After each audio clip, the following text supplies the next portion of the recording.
Kita akan lanjut ke segmen terakhir. Segmen terakhir ini soal ya bagaimana lah kalian melihat, orang bilang kalau bahasa closing statement.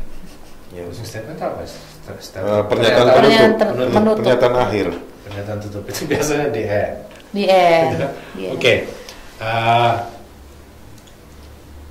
Kita di Papua ini kadang-kadang saya sendiri rasa sudah capek. Saya dari tahun berapa yang menulis tentang soal kekerasan, konflik dari tahun 2003 lah sejak saya pulang ke Papua. Sebelumnya saya kerja di Pikiran Rakyat dan saya tidak terlalu perhatikan. Tapi ketika saya pulang dan saya lihat itu capek, jenuh lama-lama kita karena menulis tentang kekerasan, konflik, tapi tidak ada progres untuk menyelesaikannya. Ya, jadi kita seperti melihatnya tidak ada titik terang sama sekali. Dan lama-lama saya meyakini bahwa hal ini tidak bisa terjadi karena memang ada prasangka rasis ke kita orang Papua, asli Papua, dan diskriminasi. Apapun kita bicara, kita akan dituduh sedang bicara soal separatis Papua Merdeka dan segala. Padahal kita bicara soal yang lain HAM. Karena saya juga percaya semakin lama Papua ini ada dalam Indonesia, kalau tidak berubah kebijakan negara ini habis orang Papua. Itu saya percaya.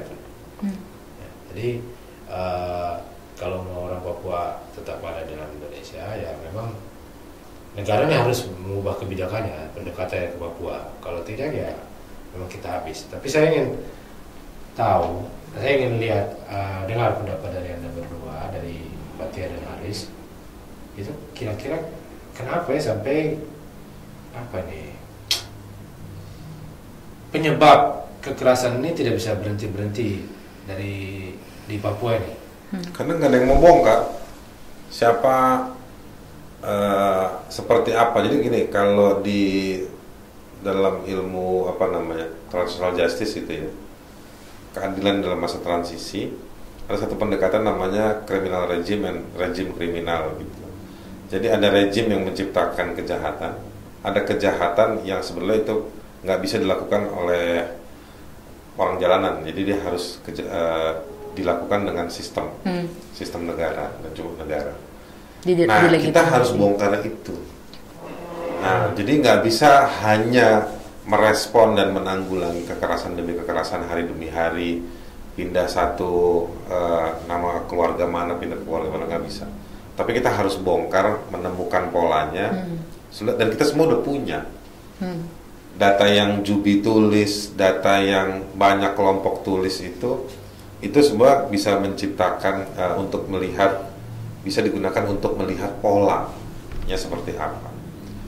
Nah, tinggal kita cari pemimpin di Indonesia. Ya, maksudnya presiden. Di Indonesia itu harus ada presiden yang bisa dan yang paham dan yang berani untuk menanggulangi situasi yang memburuk di Papua ini. Gitu. Jadi bukan cari presiden yang populis. Saya mau minta maaf, saya mau bilang sama orang Papua, kalian salah ketika melakukan metode jangan pilih Jokowi karena calonnya adalah Prabowo. Kalau dua-duanya buruk, ya Anda harus tolak. Sekarang Prabowo-nya juga jadi menteri. Prabowo-nya mungkin juga jadi menteri. Ini maksud saya iya. Maksud saya mau bilang itu kan lesser evil kan. Dan ke depan di 2000 berapa nih kita pemilu lagi nih? 2024. Nggak jadi diundur kan ya? Insya Allah masih ada bintangnya. Masih ada bintangnya. 2023. Pokoknya pemilu berikut adalah jangan mau orang Papua itu hanya dihitung 4 atau 5 juta sebagai pencoblos. Iya. Masalah Papua itu adalah masalah yang jauh lebih berat kalau hanya dibandingkan dengan kalian kok nggak perlu diperhatikan karena kalian cuma 4 atau 5 juta. 4 juta ya. Atau misalnya yang nyoblos itu mungkin cuma misalnya 50%, cuma 2 juta dibandingkan Jawa Tengah, Jawa Timur, Jawa Barat, DKI yang banyak.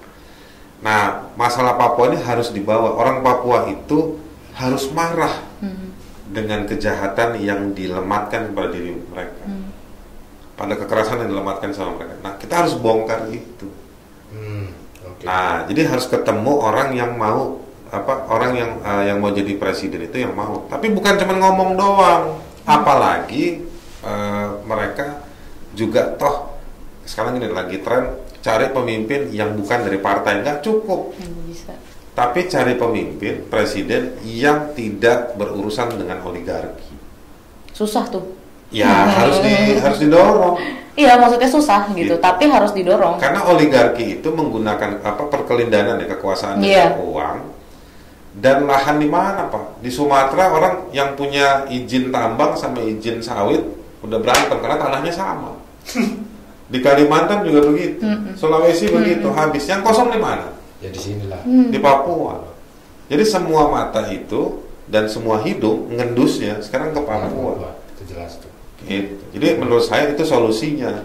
Bongkar kekerasan itu pasti ini semua ada polanya dan ada yang bertanggung jawab, dan kita harus cari yang berani ngebongkar ini semua. Jadi harus dibongkar, kalau nggak dibongkar nggak bisa. Oke, kita akan bongkar itu dalam waktu singkat saja. Cepat. Tapi kalau menurut Fatia sendiri, bro? Iya, tadi ya nyambung dari soal siapa yang berani gitu ya, pemimpin negara yang berani untuk membongkar akar permasalahan itu semua.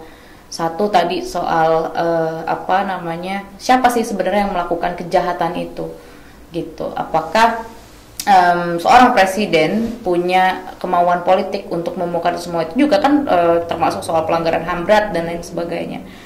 Presiden kita hari ini sangat berani untuk ngomong soal Palestina harus merdeka dari Israel dan lain sebagainya. Tapi kenapa ada standar ganda yang diberlakukan untuk orang-orang Papua yang juga dijajah gitu. Dan isu di Papua ini kan juga bukan isu nasional aja sebenarnya, tapi juga isu global yang semua orang kepentingannya bisa masuk di dalam sini gitu. Semua bisa mau coba bermain gitu. Jadi kalau misalkan Indonesia bisa sekeras itu soal Palestina, dan yang namanya pengungkapan lagi, penentuan nasib sendiri itu kan ada di dalam standar hak asasi manusia gitu. Jadi sebetulnya itu tidak bisa dikriminalisasi. Ini kan orang mahasiswa Papua mau aksi aja sedikit sudah langsung dihajar, belum juga ngomong gitu tapi udah langsung gitu kan. Jadi itu tadi ruangnya selalu terbatas, dan yang salah satu lagi jadi akar persoalannya adalah karena masih ada militer di sini yang dimana presiden atau siapapun itu di pemerintahan yang bilang bahwa next di Papua kita tidak akan memperlakukan militerisme lagi, tapi kita akan melakukan pendekatan dialog, tapi sampai saat ini tidak pernah terjadi. Jadi hanya bualan-bualan semata, dan suara orang Papua itu hanya berharga di balik bilik suara. Setelah itu goodbye orang Papua. Jadi orang Papua itu baru sangat berarti untuk calon presiden yang menuju pemilu saja.